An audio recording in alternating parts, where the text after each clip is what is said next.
இந்த செய்தியை உங்களுக்காக வழங்குவது அருண் மசாலா.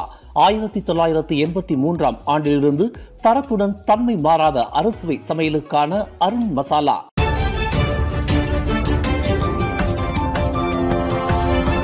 வணக்கம். திசைகளின் ஒரு மணி செய்திகள். பலத்த போலீஸ் பாதுகாப்புக்கு மத்தியில் மடானி பள்ளிவாசல் அடிக்கல் நாட்டு விழாவை தொடக்கி வைத்தார் பிரதமர் டத்தோஸ்ரீ அன்வார். கோலாலம்பூர் ஜலான் மஸ்ஜித் இந்தியா ஜலான் முன்ஷி அப்துல்லாவில் பலத்த போலீஸ் பாதுகாப்புக்கு மத்தியில் பிரதமர் டத்தோஸ்ரீ அன்வார் இப்ராஹிம் மடானி பள்ளிவாசல் அடிக்கல் நாட்டு விழாவை இன்று வெற்றிகரமாக தொடக்கி வைத்தார். விழா நடைபெறுவதற்கு முன்னதாக அடிக்கல் நாட்டு விழா நடைபெற்ற கூடாரங்கள் அமைக்கப்பட்ட பகுதிகளில் 100க்கும் அதிகமான போலீஸ்காரர்கள், கோலாலம்பூர் மாநகர் மன்ற அமலாக்க அதிகாரிகள், ரேலா படையினர் குவிக்கப்பட்டு இருந்தனர். எந்தவொரு பதற்ற நிலையும் ஏற்படாமல் இருக்க கூடாரங்கள் அமைக்கப்பட்ட பகுதியில் காலையிலேயே மோப்ப நாய்கள் பிரிவு போலீசார் தீவிர சோதனையில் ஈடுபட்டுள்ளனர். இடமாற்றத்திற்கு வழிவகுக்கப்பட்ட 130 ஆண்டு கால வரலாற்றை கொண்ட தேவி ஸ்ரீ பத்ரகாளியம்மன் ஆலயம் அருகில் நடைபெற்ற இந்த அடிக்கல் நாட்டு விழா எந்தவொரு இடையூறின்றி சுமூகமாக நடைபெற்றது. இந்நிகழ்வில் பிரதமர் டத்தோஸ்ரீ அன்வாருடன் பிரதமர் துறை அமைச்சர் Datuk Seri doctor Zaleha Mustafa, Devi Sri Bhadrakaliamman ஆலய நிலத்தை விலைக்கு வாங்கிய ஜேக்கல் நிறுவனத்தின் நிர்வாக இயக்குநர் டத்தோஸ்ரீ முகமது ஃபரோஸ் முகமது ஜேக்கல் உட்பட முக்கிய பிரமுகர்கள் கலந்து கொண்டனர்.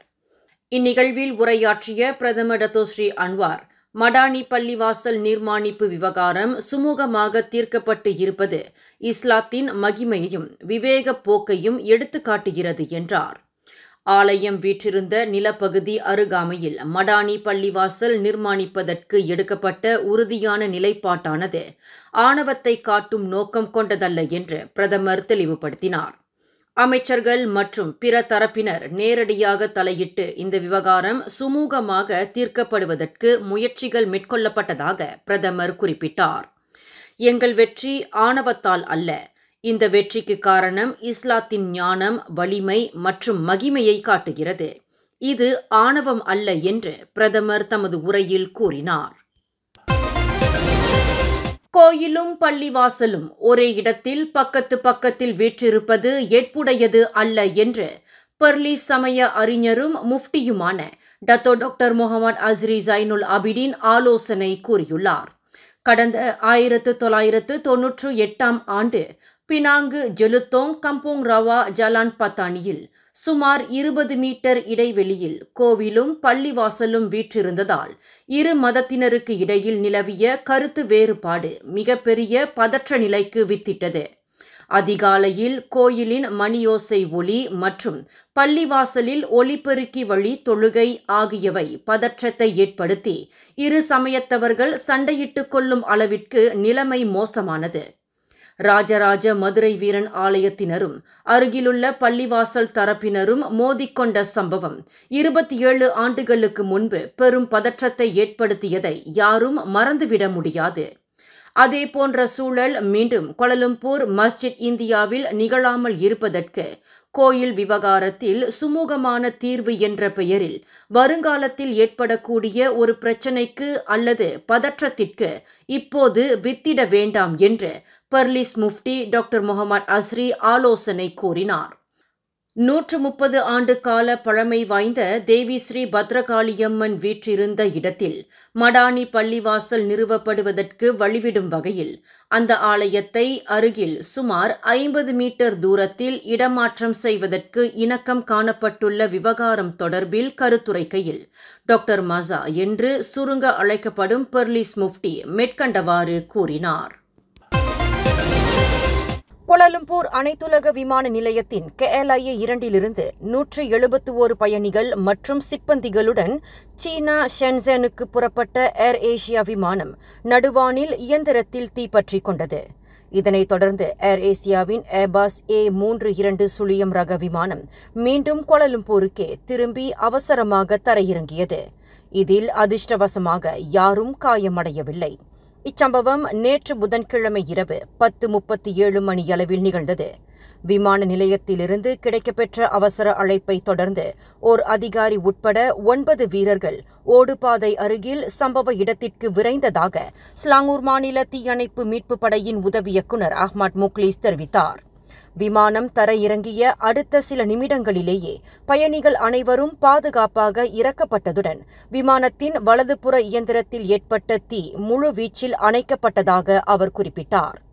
அந்த ஏர்பஸ் விமானம் கோலாலம்பூரிலிருந்து சீனாவை நோக்கி இரவு 9:59 மணிக்கு புறப்பட்ட அடுத்த 36வது நிமிடத்தில் வலப்புற இயந்திரத்தில் தீப்பொறிகள் கிளம்பியதாக கூறப்படுகிறது. விமானத்தை மீண்டும் கோலாலம்பூருக்கே திருப்ப முடிவு செய்த விமானி எரிபொருளை கொட்டுவதற்கும் ஓடுபாதை திறக்கப்படுவதற்கான உத்தரவை விமான கட்டுப்பாட்டு கோபுரத்திலிருந்து பெறுவதற்கும் ஏதுவாக வானில் சிறிது நேரம் வட்டமிட்ட பின்னர் நள்ளிரவு 12:08 மணிக்கு KLIA 2 பாதுகாப்பாக தரையிறங்கியதாக அஹ்மத் முக்லீஸ் குறிப்பிட்டார். விமான இயந்திரத்தின் நிமெட்டிக் கட்டிங் பஸ் பகுதியில் ஏற்பட்ட கோளாறு காரணமாக தீப்பிடித்துக் கொண்டதாக நம்பப்படுகிறது என்று அவர் விளக்கினார். சீன இயக்கம் ஒன்று தடை செய்யப்பட்ட கம்யூனிஸ்ட் சித்தாந்தைக்கு ஊக்குவித்து வருவதாக கூறப்படுவதை புக்கின் அமான் போலீஸ் தலைமையகம் முழுவீச்சில் விசாரணை செய்து வருவதாக போலீஸ் படை தலைவர் தான்ஸ்ரீ ரசருடின் ஹுசேன் தெரிவித்துள்ளார். மலேசிய ஒரே சீன சமாதான ஒருங்கிணைப்பு இயக்கம் என்ற பெயரில் செயல்படுவதாக கூறப்படும் அந்த இயக்கம் குறித்து புக்கிட் அமான் போலீஸ் தலைமையகத்தின் USJT பிரிவு விசாரணை செய்து வருவதாக IGP குறிப்பிட்டார். மலேசியாவில் கம்யூனிஸ்ட் சித்தாந்தையும் அதன் நடைமுறைகளையும் அமல்படுத்துவதற்கு அந்த சீன இயக்கம் அதீத ஆர்வமாக இருப்பதாக கூறப்படுகிறது. சம்பந்தப்பட்ட இயக்கத்திற்கு எதிராக கூறப்படும் குற்றச்சாட்டு குறித்து 1966ஆம் ஆண்டு சங்கங்கள் பதிவு சட்டம் மற்றும் 1998ஆம் ஆண்டு தொடர்பு பல்லூடக சட்டத்தின் கீழ் விசாரணை செய்யப்பட்டு வருவதாக தான்ஸ்ரீ ரசருடின் மேலும் கூறினார்.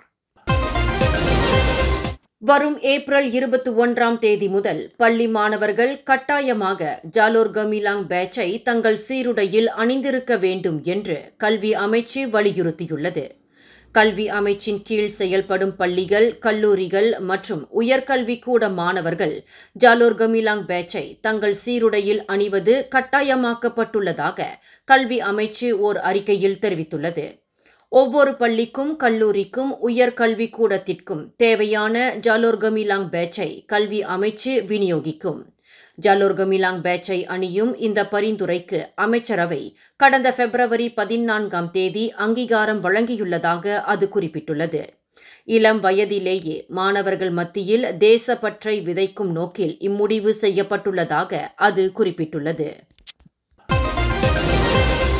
மதுபோதையில் காரை செலுத்தி SPM தேர்வு முடிவுக்காக காத்திருந்த 18 வயது மாணவனை மோதி தள்ளி மரணம் விளைவித்ததாக ஒரு வியட்நாம் பிரஜையான மாது ஒருவர் ஜார்ஜ்டவுன் மேஜிஸ்ட்ரேட் நீதிமன்றத்தில் இன்று குற்றஞ்சாட்டப்பட்டார்.